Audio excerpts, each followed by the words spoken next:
Bismillahirrahmanirrahim. Alhamdulillahi rabbil alamin. Wa bihi nasta'inu ala umurid dunya waddin. Wassalatu wassalamu ala asyrafil mursalin Sayyidina Muhammadin wa ala alihi wa sahbihi ajma'in, amma ba'du.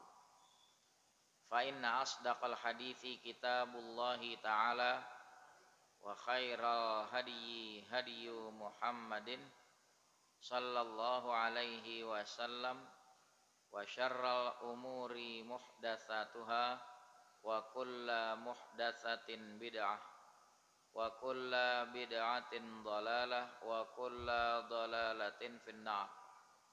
Kita masuk pada bab yang kedua, at-tarhibu minal kibri wal i'jab.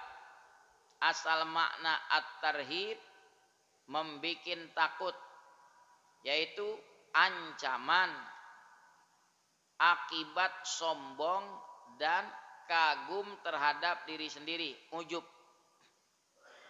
Wat targhibu.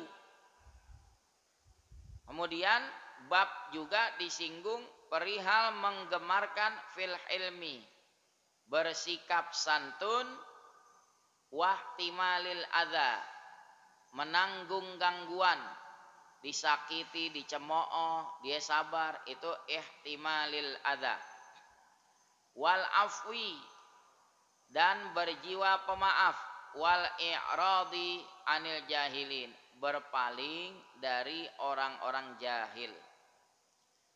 Di sini dikutipkan juga beberapa ayat dan beberapa hadis.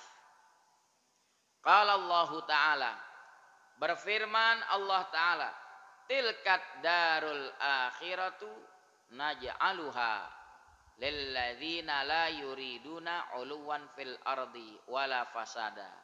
Itulah negeri akhirat, maksudnya itulah surga, naj'aluha, yang kami jadikan, kami persiapkan itu surga buat siapa?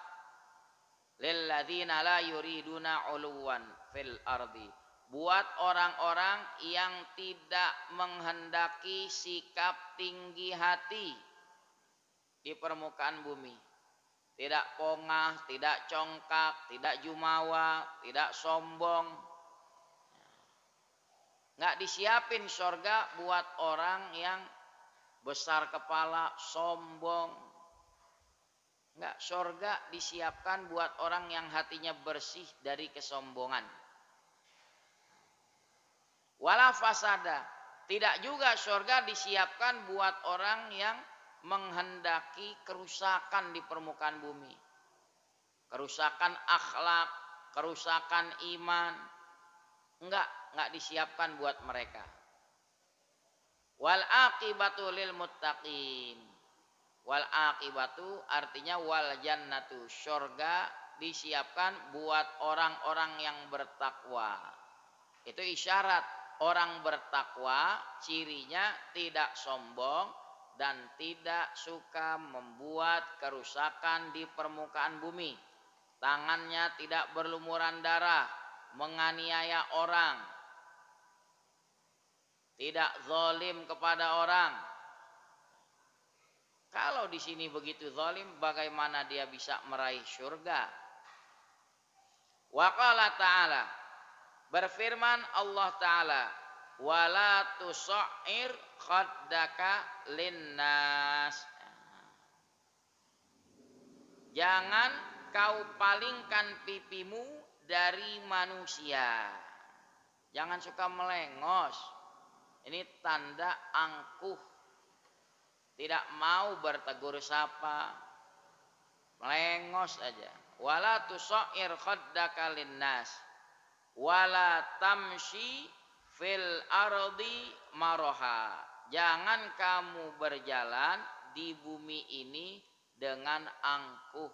Nah, kalau bahasa Indonesia mendongakkan kepala, artinya apa? Dia meremehkan selain dirinya. Dirinya saja yang dianggap tinggi di sisi Allah. Wala tamshi fil ardi maraha. Jangan kau jalan di permukaan bumi dengan penuh kesombongan.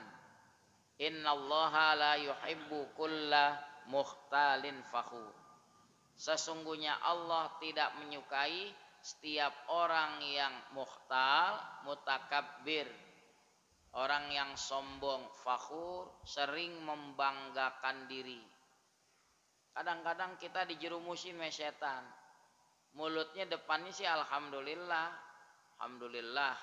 Anak saya sih nggak kayak anak orang-orang. Jarang tuh nongkrong kelayapan. Pulang sekolah diem di rumah. Anak saya begini sih. Nggak kayak anak orang-orang. Anak saya sering mempunyai prestasi. Depannya ngomong alhamdulillah. Tapi dia ingin memberitahu kepada orang siapa dulu bapaknya. Istighfar buru-buru, astagfirullahaladzim. Ngebanggain anak di hadapan orang lain. Jangan. Biarin aja, cempedak kalau udah waktunya mateng, ntar juga wangi sendiri. Nggak usah dipublikasiin. Sebaliknya, terasi, biar kata kemasannya cempedak, emang dasar terasi. Pertamanya doang wangi dipaksakan. Kesononya aslinya kendus nggak? Kendus. Ya udah. Biar cermat. Ini lagi musim pemilihan cempedak sama terasi. Paham nggak? Ya iya. Si terasi tahu dirinya bau, tapi apa? Dia oles-olesin main cempedak biar wangi. Beda sama cempedak asli. Kalau kagak paham pikirin aja sendiri. Ya. Mau milih cempedak apa terasi? Atau terasi berbalut cempedak? Tapi terasi pada kenceng, gencar tuh. Bagi-bagian cempedak. Kita lanjutkan. Wa an Ibnu Mas'udin radhiyallahu anhu anin Nabiyyi sallallahu alaihi wasallam qala. Dari Abdullah bin Mas'ud radhiyallahu anhu dari Nabi Muhammad sallallahu alaihi wasallam bersabda, la yadkhulul jannata, kagak masuk surga, man kana fi qalbihi mithqalu dzarratin min kibrin, orang-orang yang ada di hatinya seberat semut kecil daripada kesombongan. Namlah soghiro, semut kecil yang ada di gula, kecil banget. Berapa gram beratnya? Di hati ada secuil kesombongan, kagak masuk surga. Di sini ulama jabarkan hadis ini. Kalau dia menghalalkan sikap sombong, selama-lamanya dia kagak masuk surga. Begitu. Kalau dia menganggap bersikap sombong itu boleh-boleh aja, halal. Faqala rajulun, seseorang bertanya, apakah termasuk sombong? Innar rajula yuhibbu ayyakuna thawbuhu hasanan. Sesungguhnya seseorang dia suka pakaiannya bagus, wa na'luhu hasanan, sendalnya bagus. Maksudnya dia, apakah sikap seperti ini dikategorikan sombong? Dia senang berpenampilan bagus, sendalnya bagus, sepatunya bagus. Masuk apa kagak kesombongan? Nabi jawab, innallaha jamil, sesungguhnya Allah indah, yuhibbul jamal, menyukai keindahan. Jadi jangan langsung divonis orang yang berpenampilan rapih, pakaiannya bagus, sendalnya bagus, wah ini orang sombong amat. Nah, ini ukuran hati.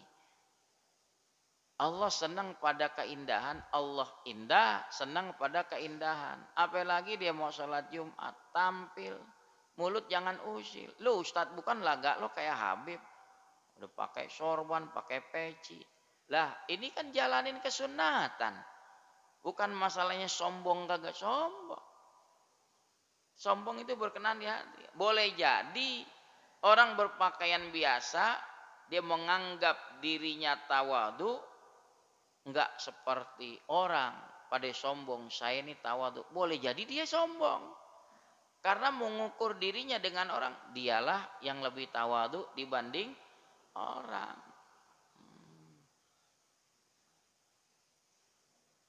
Ada dua wali Allah besar. Yang satu kaya raya, tokonya banyak. Yang satu miskin, sendal terompahnya aja udah butut. Satu ketika sang wali Allah yang miskin menyuruh muridnya, kau mau safar ke sana, di sana ada kawanku, kau datang kunjungi beliau, minta doa keberkahan sama beliau. Beliau ulama besar. Baik Tuan Guru, dia berangkat ke tempat tujuan, dia coba selidiki, tanya di mana yang namanya Syekh Anu. Orang unjukin di sana. Dari jauh dia lihat rumahnya mentereng, tokonya banyak, karyawannya banyak. Dia sangsi, yang begini wali Allah. Penampilan pakaiannya, waduh, cakep. Tapi karena pesan gurunya suruh berkunjung, datang ke situ ngobrol. Kan dipesan suruh minta doain, minta berkah. Sang wali yang kaya bilang, kau mau pulang, titip salamku sama kawanku. Bilangin gurumu, biar zuhud, jangan serakah. Kaget sang murid ngebatin, kalau mau juga dia. Nah guru kita miskin, dikata biar zuhud jangan serakah sama dunia. Tapi dia nggak banyak kebantah. Iya guru, nanti saya sampaikan. Pulang sampai di kampungnya, dia temui gurunya. Assalamualaikum, waalaikumsalam. Tuan Guru, ya dapat salam dari kawan Tuan Guru di sana. Oh udah ketemu, udah alhamdulillah. Ada pesan dari beliau. Iya Tuan Guru, beliau titip salam. Katanya Tuan Guru biar zuhud sama dunia, jangan serakah sama dunia. Si guru yang miskin nangis, bercucuran matanya. Si murid tambah bingung lagi. Tuan Guru, saya nggak ngerti nih. Kalau mau juga dia kaya, tokonya banyak. Guru udah miskin dikata biar zuhud sama dunia, jangan serakah. Kalau mau juga dia. Sang guru yang miskin bilang, nasihat beliau benar, ya. Beliau kaya, tokonya banyak, tapi nggak dimasukin ke hati. Saya miskin, sendal saya butut. Saya masih akui, tengah-tengah sholat saya masih mikirin sendal gue hilang apa kagak. Ini tingkat tinggi nih. Artinya pelajaran apa? Jangan langsung mengeneralisir orang kaya pasti serakah, orang miskin pasti zuhud. Belum tentu. Ada orang miskin sombong, ada nggak? Ada. Saya pernah lihat motonya di satu bajai di belakang tertulis, saya baca, biar miskin asal sombong. Begitu motonya. Saya bilang makalah dari mana? Dia rupanya terinspirasi dari kata-kata dulu juga. Biar tekor, asal nyohor. Duit habis nggak apa-apa, yang penting orang kenal gua dah. Ini biar miskin asal sombong. Nah kita mikir, lo udah miskin, sombong lagi. Tahu diri aja. Jadi dua kisah tadi memberi pelajaran begitu. Jangan langsung melihat orang kaya udah pasti sombong. Boleh jadi dia pemurah. Bisa jadi ada orang miskin, meditnya minta ampun. Orang kagak ada duit aja medit. Apalagi ada duit.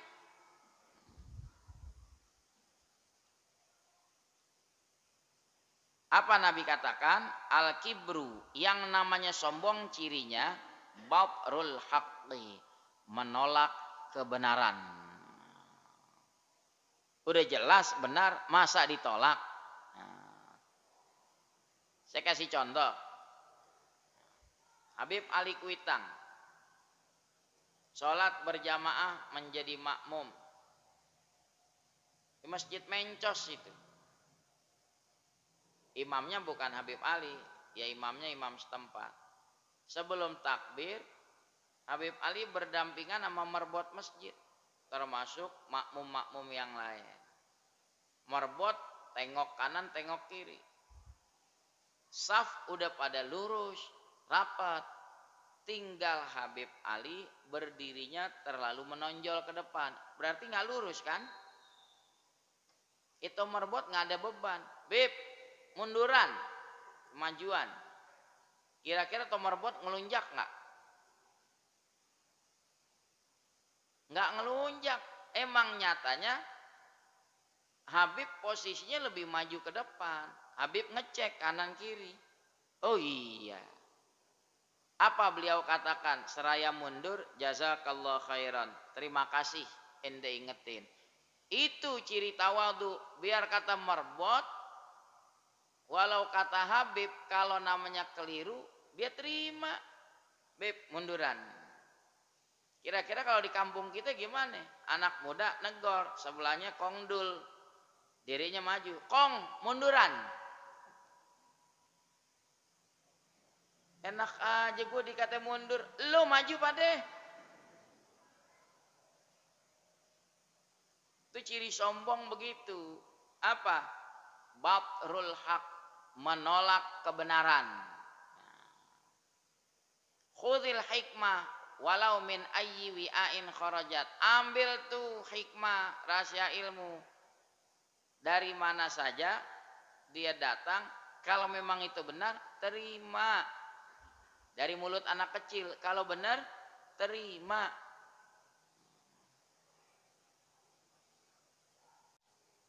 Dulu Al-Fakir pernah kepengen naik motor Bambi pulang khutbah Jumat.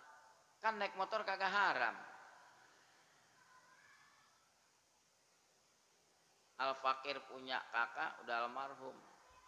Beliau kagak ngajar, cuma ngomong, gue sih nggak larang lo pakai motor Bambi, cuma apa kata orang katanya. Sih kagak jadi tuh naik tuh.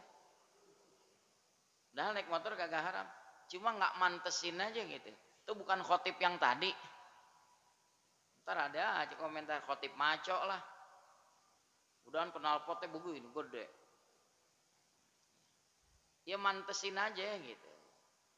Nah, badan kita kecil, kurus, bawa motor gede, udah kagak enak dilihat. Saya kan kecil, kurus, udah kagak ada pantes-pantesnya deh. Tahu diri aja udah. Ya. Kalau pembalap Rossi ketahuan pantes, lah kalau saya kagak pantes, paham nggak? Iya, saya tahu diri gitu, kagak pantes. Kalau maksa-maksain namanya nggak tahu diri. Wa ghamtun nas. Ciri sombong yang berikutnya tadi menolak kebenaran. Daf'ul haqqi wa adamul inqiyadi lahu fala yaqbaluhu. Menolak kebenaran, tidak mau tunduk pada kebenaran, dia tidak berkenan menerimanya, bal yarudduhu ala qailihi. Bahkan dia protes kepada yang mengatakan kebenaran. Wah, ini kalimatnya menjadi penyebab tindakan tidak menyenangkan. Kata-katanya terlalu radikal.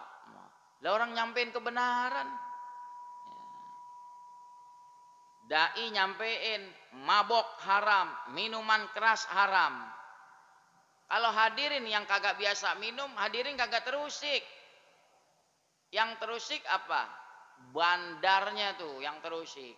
Wah, gara-gara ustadz ngomong mabok haram, produksi minuman keras saya jadi berkurang. Dia yang terusik. Karena dia yang melakukan maksiat. Diingetin, sama ulama, jangan berzina, jangan jadikan lokalisasi pelacuran. Yang kagak berzina malah berterima kasih diingetin. Yang terusik yang mana? Yang terbiasa berzina. Yang jadi germoknya. Ntar demo deh. Siapa yang menjamin masa depan kami, kehidupan kami, pencarian kami? Karena biasa berbuat. Korupsi begitu juga. Ketika ulama mengingatkan haram korupsi, banyak utang. Nabi aja ada orang mati nanggung utang, kata Nabi, ente sholatin deh ente. Lah kalau koruptor mati nanggung utang, uang rakyat dimakan.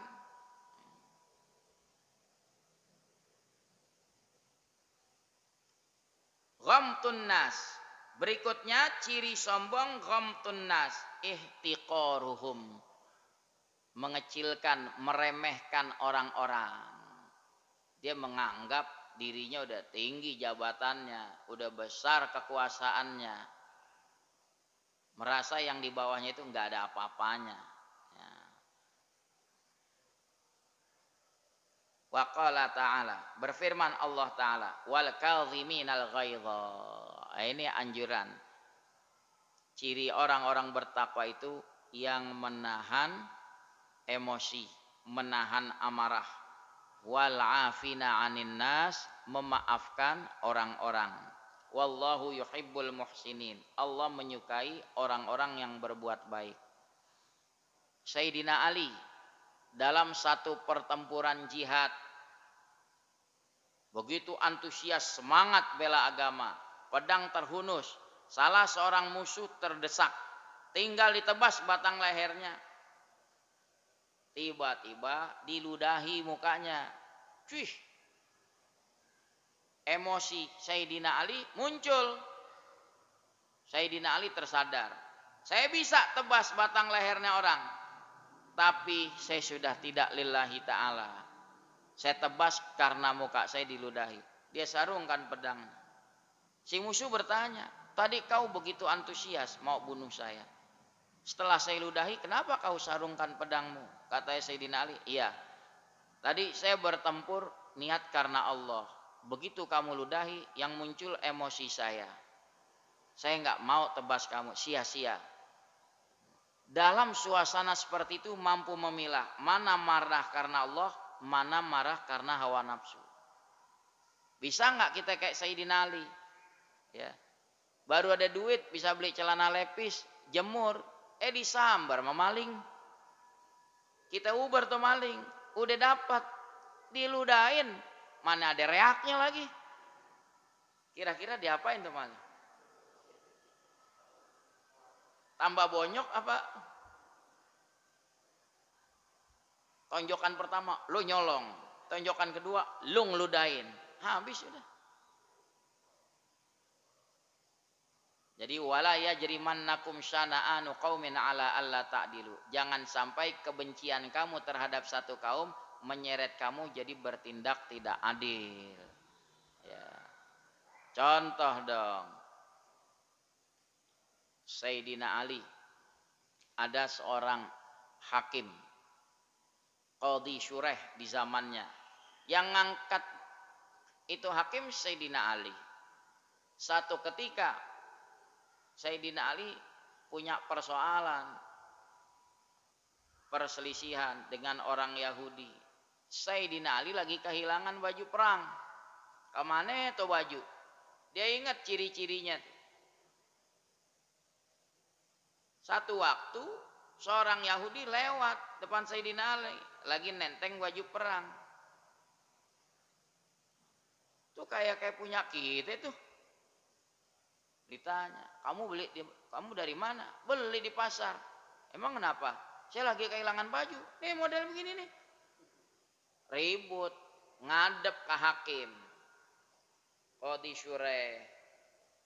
Yang ngangkat tuh hakim siapa? Sayyidina Ali. Tapi Sayyidina Ali datang tidak sebagai Amirul Mukminin, sebagai rakyat. Seperti halnya Yahudi meminta keadilan. Qadhi Syureh apa adanya. Apa persoalan Anda? Kata Sayyidina Ali, saya kehilangan baju perang. Terus kenapa? Ini yang dia bawa mirip dengan yang punya saya. Al-bayyinatu 'alal mudda'i. Lampirkan bukti saksi. Anda sebagai penuduh, mana bukti saksinya? Sayyidina Ali nggak punya bukti. Nah. Terus si Yahudi ditanya, kamu dari mana? Saya beli di pasar. Kamu berani bersumpah? Waliyaminu alal mudda'a alai. Sumpah atas si tertuduh. Dia berani sumpah, demi Allah orang saya beli. Si Yahudi berpikir, ya yang ngangkat tuh hakim Amirul Mukminin pasti dimenangin kasusnya. Tapi ternyata enggak. Tuh hakim Qadhi Syureh namanya Harun. Tetap dimenangkan itu persoalan kepada Yahudi. Kenapa? Memang dia boleh beli. Salut tuh Yahudi dengan keadilan dalam Islam seperti itu. Ya, cuma hakim kayak Qadhi Syureh langka. Ya. Di zaman Umar bin Khattab ada seorang hakim. Sayyidina Umar punya persoalan dengan seseorang. Dua-duanya ngadep ke hakim.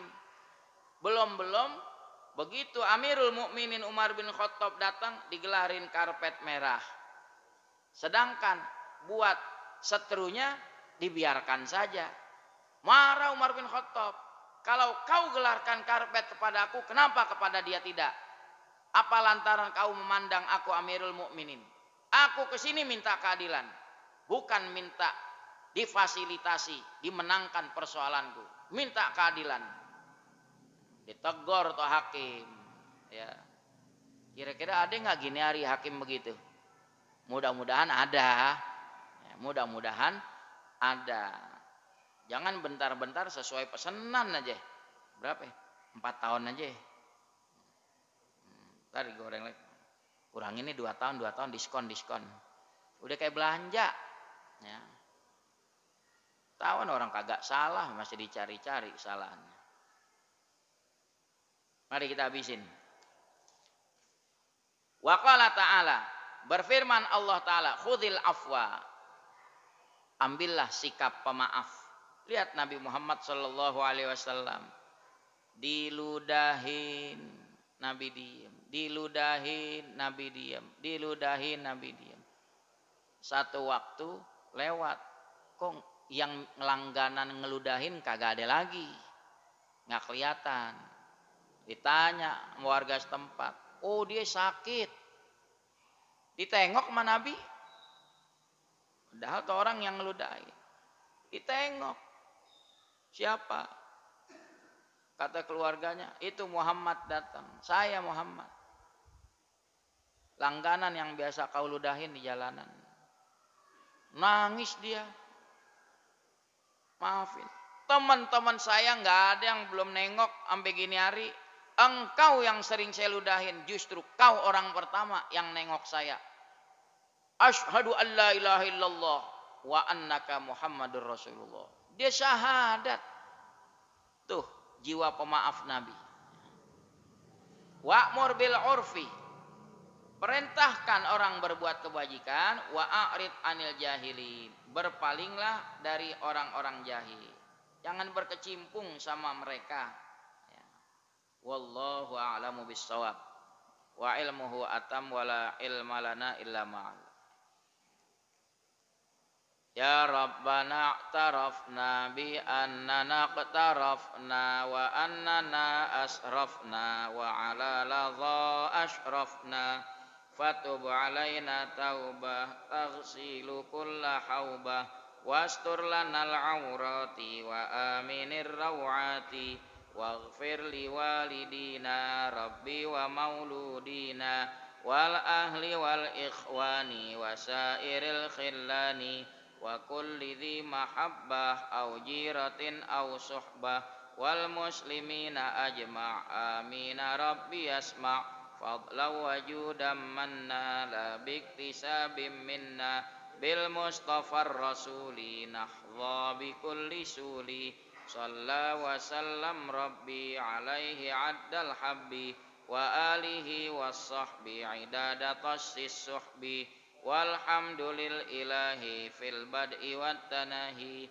wa sallallahu ala sayyidina Muhammad wa ala alihi wa sahbihi wa sallam walhamdulillahi rabbil alamin.